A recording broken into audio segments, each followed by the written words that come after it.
তাবাসসুমটা আরবি শব্দ। তাবাসসুমটা আসে সুখ, হাসি, আল্লাহর হাসি কথাটা ব্যবহার করতে তাবাসসুমটা হয়ে গেছে। আর তাপস্বী খুব পরিচিত একটা বাংলা শব্দ। তাপস্বী হচ্ছে তপস্যা যিনি করেন। আমরা তাপস্বী রাবেয়া এমন একটা উপমা ব্যবহার করি। এই উর্মি, এই তাবাসসুম বা এই তাপস্বী বাংলাদেশের এই প্রজন্মের একটা বিদ্রোহের নাম। বাংলাদেশের সবাই যখন একটা নিরাপদ চাকরি খুঁজে, বিশেষ করে সরকারি চাকরি, এই সরকারি চাকরির মায়া ছেড়ে বিবেকের তাড়নায় উর্মি বিদ্রোহ করেছেন, তার চাকরিটাও ঝুঁকির মুখে ফেলেছেন। তার মুখে তার গল্পটা শুনবো। উর্মি, আপনাকে শুভেচ্ছা। আসসালামু আলাইকুম ভাই, আপনাকেও অসংখ্য ধন্যবাদ আপনার অনুষ্ঠানে আমাকে আমন্ত্রণ জানানোর জন্য।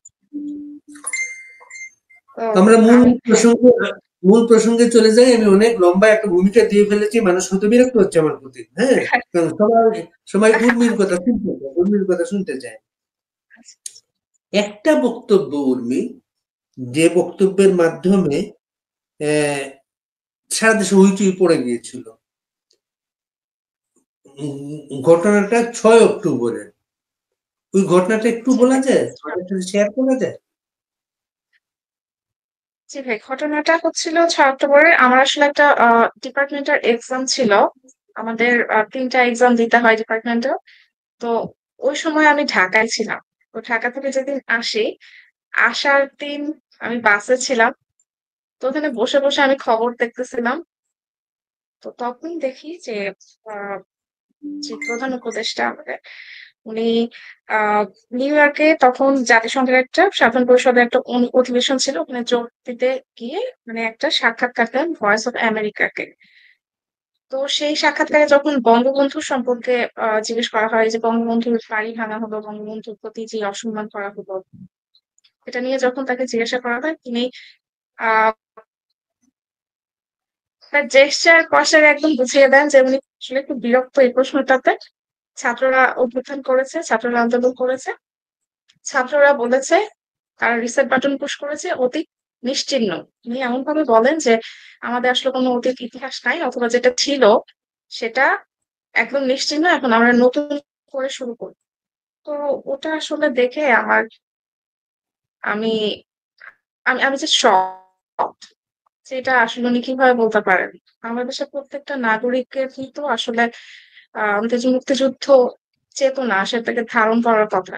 এই মুক্তিযুদ্ধের উপর ভিত্তি করেই তো বাংলাদেশ আসলো। তো আমরা মুক্তিযুদ্ধকে নিশ্চিহ্ন করে ফেলি কিভাবে? তো এটা দেখে আমি আসলে খুব বলতে গেলে একটু রাগই হয়ে গেছিলাম। তারপর আমি একটা ফেসবুকে পোস্ট করি। তো ফেসবুকে পোস্টটা তো সবাই দেখে viral হয়ে গেল। পরের দিন ইন্টারভিউ নেওয়া হয় আমার। তারপর আহ তো আমি যে ইন্টারভিউ সাক্ষাৎকারটা দেই, ওটা সারা দেশে ছড়িয়ে পড়ে। তখন একটা সারা সারা পড়ে যায় আর কি। এটা আর আমার মনে ইন্ডিপেন্ডেন্ট, হয়েছিল যে ওইটা ইন্ডিপেন্ডেন্ট টেলিভিশন না? ইন্ডিপেন্ডেন্ট টেলিভিশনে সাক্ষাৎকারটা ছিল।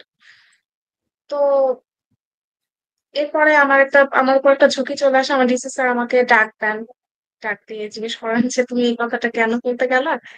আহ তো এখন তো সাংবাদিকরা ফোন করতেছে, অনেক কিছু জানতে চাচ্ছে।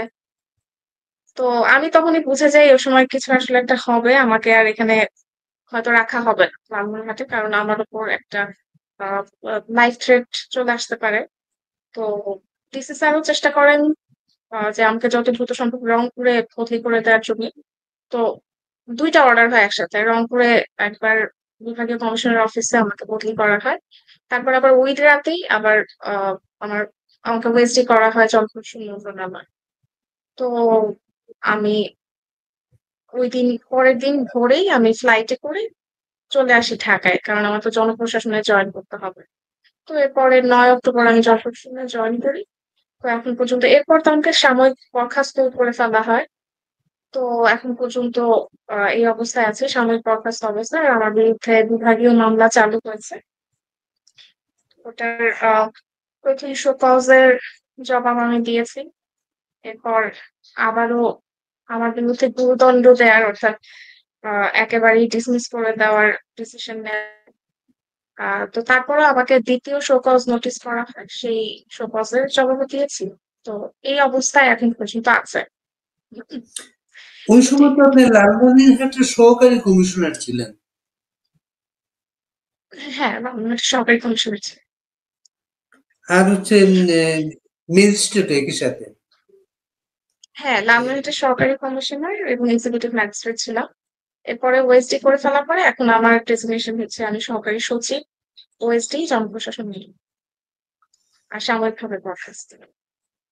ওই ঘটনার পরে সাথে সাথে কি প্রতিক্রিয়া হয়? এবার আপনাকে কি লোক দেখতে আসে, বা আশেপাশে কি প্রতিক্রিয়া ছিল? আশেপাশে আসলে ওই দিন আমাকে, আমি তো ওই দিনটা অফিস করি, ওই পোস্ট দেওয়ার পরের দিনটাতে সারাদিনই আমি অফিস করি, এবং বিকালের মধ্যেই সব জানাজানি হয়। তখন মানুষজন আসলে ওভাবে দেখতে আসেনি, কারণ জানাজানি হতেও একটা টাইম লাগছে লালমনিরহাটে। তো আমি যতটুকু বুঝলাম যে ডিসি স্যার বুঝতে পারছিলেন যে আমার একটা লাইফ থ্রেট আছে, উনি সাথে সাথেই রংপুরে বদলি করে দেওয়ার চেষ্টা করেন, আর পরের দিনই চলে যেতে বলেন আমাকে, মানে লালমনিরহাট থেকে, যাতে উনি যাওয়ার ব্যবস্থা করে দেন, যাতে করে মানে আমার লাইফ থ্রেটটা না আসে, আমাকে মব ফেস করতে যেন না হয়। তো আমি ঢাকায় চলে আসার পর, তারপর ওখানে আন্দোলন শুরু হয়। আমি দেখছি যে রংপুরে আন্দোলন হয়েছে, লালমনিরহাটে আন্দোলন হয়েছে ডিসি অফিসের সামনে। আমাকে একদম চাকরি ছেড়ে বরখাস্ত করতে হবে, মামলা 400 মামলা দিতে হবে। তো প্রায় বেশ কয়েকদিন যাবত ডিসি অফিসের সামনে আন্দোলন চলে, সেটা আমি চলে আসার পর। তো আমাকে আসলে ওভাবে মব ফেস করতে হয় নাই, আলহামদুলিল্লাহ।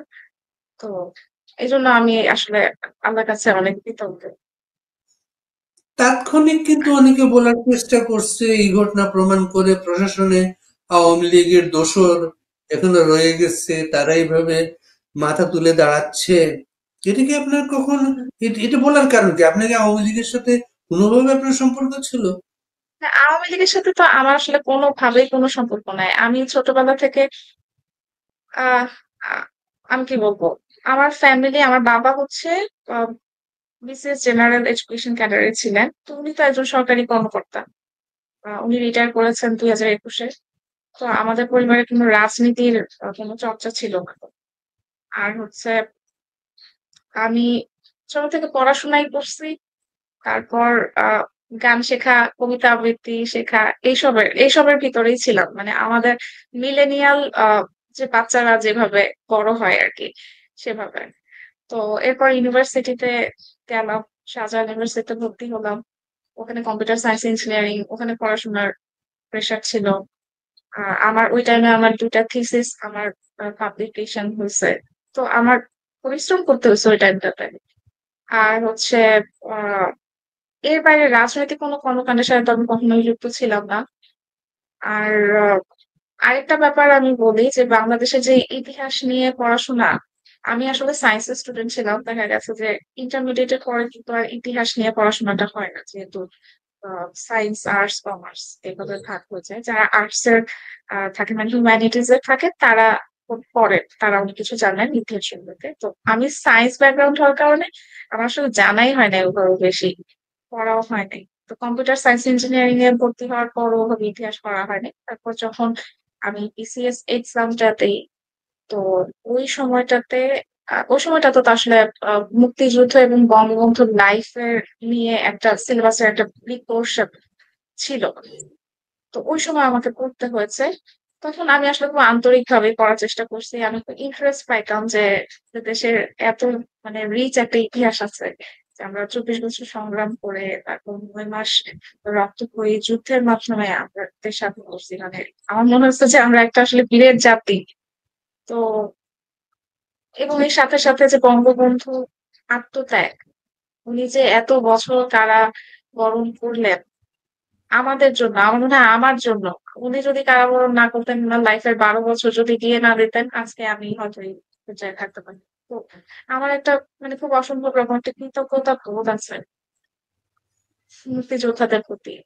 যারা সংগ্রাম করেছেন এই 24 বছর, যারা জীবন দিয়েছেন, অনেক মা বোন তাদের সম্ভ্রমহানি হয়েছে, তাদের এত ত্যাগের বিনিময়ে আজকে আমরা একটা স্বাধীন বাংলাদেশে থাকতে পারতেছি, একটা সরকারি চাকরি করতে পারতেছি। এটা হচ্ছে কৃতজ্ঞতা বোধ থেকে।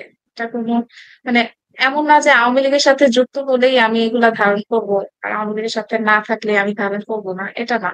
বাংলাদেশের মূল ভিত্তিটাই তো মুক্তিযুদ্ধ, এটা তো প্রত্যেক নাগরিকেরই ধারণ করতে হবে।